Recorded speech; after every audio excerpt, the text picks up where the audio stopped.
On September 2nd, 2015, the body of Alan Kurdi, 2-year-old Kurdish boy, was found lying dead in a beach near the town of Bodrum, Turkey.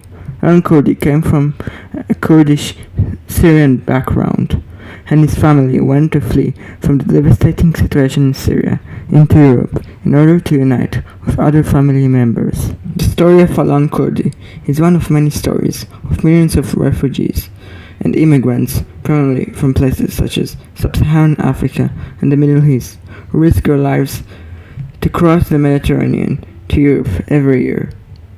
The question is, what leads so many people to risk their life to move to different countries and societies? The answer for that lies in the vast amount of inequality and disparity between different countries.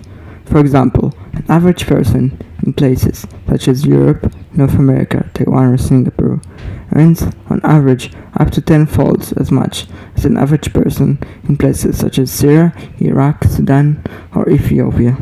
These financial differences translate into more opportunities, longer lifespans, food security and eventually to physical security, since economic crises often cause political crises, such as the Arab Spring, which lead to devastation of numerous countries across the Middle East. Now, the question is, why are some countries more successful than others in the first place? In this video, I'm going to try to give an answer to my question, in order to try to understand what needs to be done in order to make the world a more prosperous place. The first factor that determines why some countries are richer than others is the government and social institutions that they have. In my opinion, and the opinion of most economists, this factor is undoubtedly the most important one. Just look at the Korean Peninsula. Although South Korea does have some social issues, its citizens enjoy a good quality of life and generous life opportunities, and have incentives to be productive and innovative workers, as well as pretty decent social and political freedoms. North Korea, on the contrary, is raw North Korea, and hope Kim Jong-un won't nuke for that or something. The most important metric in which we can understand this is the extractive versus inclusive institution spectrum, which economists James Robinson and Darren Acemoglu talk about in their amazing book, Why Nations Fail, which I really recommend reading. According to this book, governments which work to serve a limited group of people, such as the military in Egypt, the Islamic Revolutionary Guard Corps in Iran, and the oligarchs in Russia, and interest groups on the expense of others, fail, while countries in which government policies work to protect stuff such as property rights and ensure law and order, and in which government welfare is often used to create good infrastructure and to increase the opportunities for the masses, succeeds. Something which generally characterizes capitalist democracies. That's because whether in inclusive institutions, such as patent rights, and actively encourage people to innovate and contribute to the world, in extractive institutions, elites and interest groups often actively block economic growth and policies that would benefit most of the population. That's because economic growth is often accumulated through a process of creative destruction, in which new industries replace old ones, and elites are often changed or replaced. A good example from history to how a small interest group caused a civilizational decline is the famous, or more accurate to say, infamous story of how the printing press, which was invented in the 15th century, was blocked for centuries from widely entering into the public in the Ottoman Empire. That's because traditional scribes and calligraphers, who were an established and respected profession within the empire, opposed the printing press because it threatened their livelihood and blocked the entry of it. This caused almost all of the population in the empire to remain illiterate, while the population of Europe became increasingly educated and productive during the modern period and the Industrial Revolution, which was one of the main causes which got the Ottomans to decay compared to the West. While liberal democracy is correlated with inclusive institutions and economic growth, due to the fact democracy gives a voice to the masses and puts checks and balances, which restrain government corruption and tyranny, some degree of extractive institutions and policies often also exist in liberal and relatively wealthy democracies, too, which cripple certain sectors of the economy. Just look at my country of Israel. While having a lot of strong aspects in its economy, often have government policies which favor special interest groups on the expense of the general population, and leads to stuff such as high tariffs and lenient regulations which prevent competition to protect groups such as farmers and industrialists, and causes Israel to have one of the highest costs of living in the world.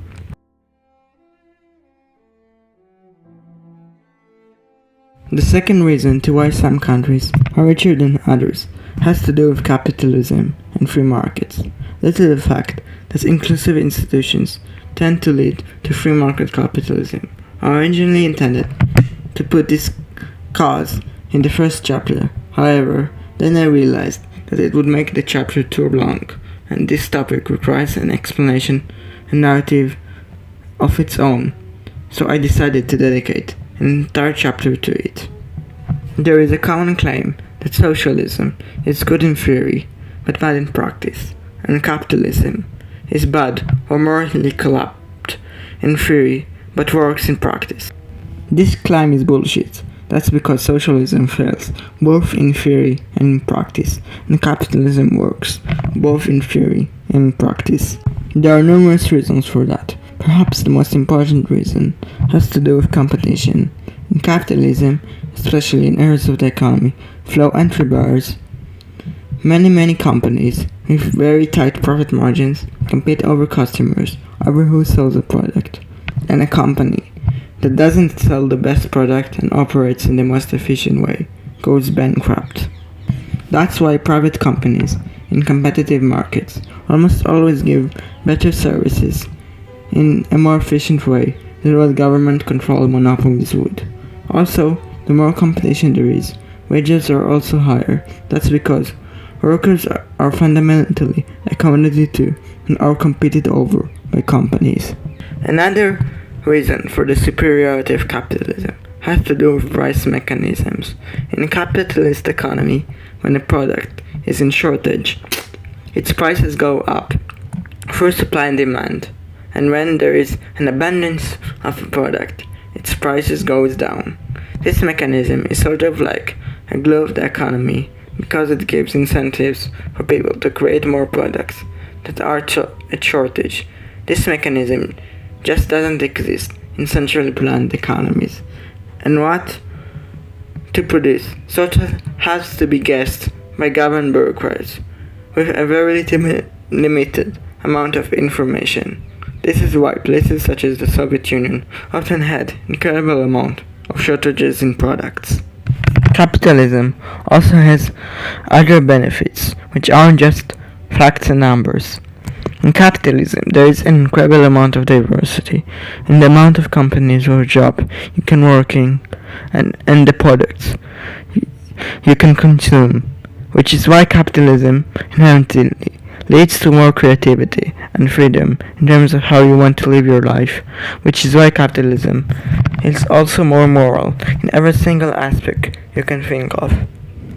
This is why the richest and most successful countries in the world, such as Singapore, Western European countries, and the United States, are also the most free-marketed ones, and why socialism failed in every place it was tried, whether it's the Soviet Union, China, or Venezuela. At best, creating third world countries, and at worst, leading to massive starvations, which killed millions of people. And why countries that made a switch from socialism to capitalism, such as Eastern European countries, such as Estonia, the Czech Republic, and Poland. China, after its capitalist reforms under Deng Xiaoping, experienced massive economic growth and improvement in the standards of living. Even semi-socialist experiments in freer countries failed. A good example of this is my country of Israel, which I dedicated a specific video on, which was silent and was led by a socialist labor Zionist party, Mapai. Under Israeli socialism, a large portion of the economy was monopolized by worker unions, which created an incredible amount of inefficiency and prevented competition. This labor union controlled economy had to be subsidized by the government, which created an incredible amount of debt, which eventually caused hyperinflation because the government printed money to cover this debt. This cycle only ended after free market reforms.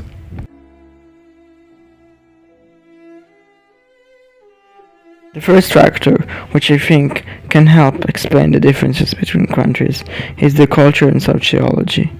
In my opinion, this factor is a little bit overrated, and when you will read about it, you will find a lot of claims which don't have a lot of basis in reality, such as Protestant work ethics. Also, in a lot of cases, cultural traits, such as an educated population and high social trust, are often caused by political institutions, economic policies and incentives, and not vice versa. There's something, though, which I do think are relevant to talk about. The first thing is how fragmented the society is, while countries in which the population has internal peace tend to succeed. Countries which are fragmented into different ethno-religious groups and tribes often collapse, creating at best more corruption and nepotism. This is a fact that political leaders and elites tend to organize their policy in a way that is meant to benefit the group over others, and in many cases creating devastating civil wars and state collapses, such as African states such as Somalia, Ethiopia, South Sudan, and Congo, as well as Middle Eastern countries such as Iraq and Syria.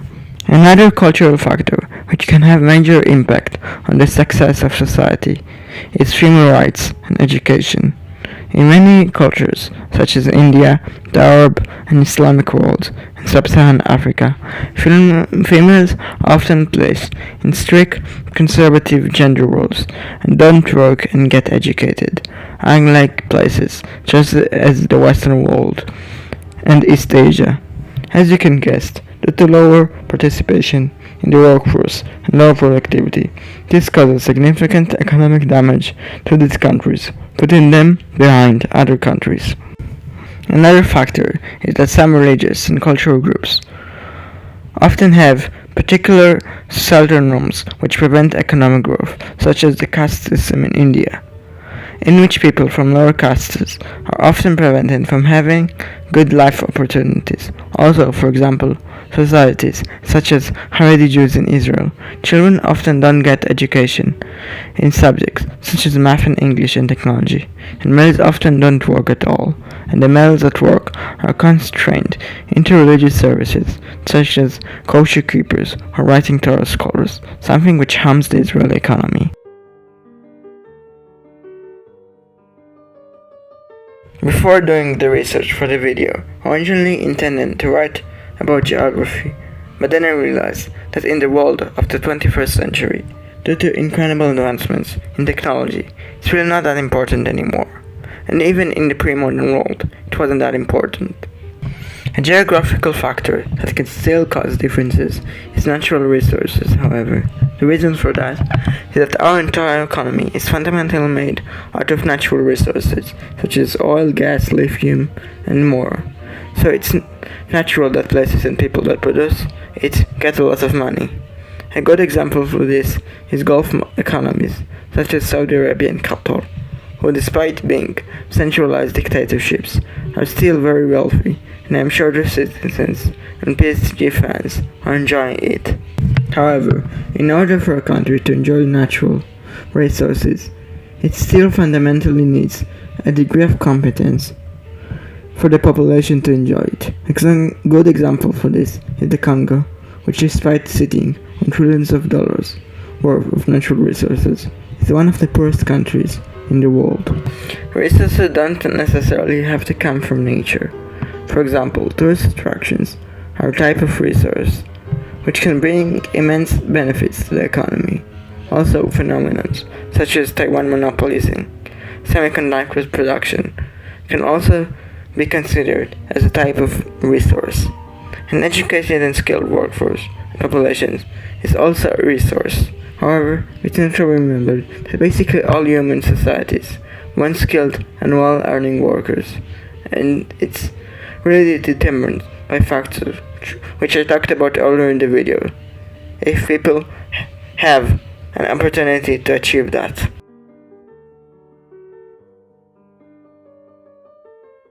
Now that we examine almost all of the factors that make countries successful, we can ask, what will build up a perfect economy?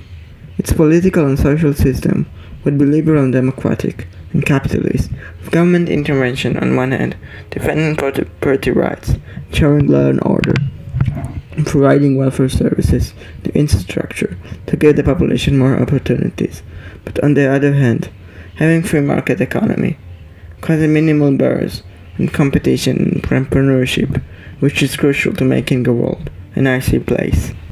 Its culture and population, which would be universally educated and skilled workers, both men and women, would have peace and trust within them, and these countries would also be filled with natural resources and tourist attractions, which would bring a lot of easy money into the economy and people.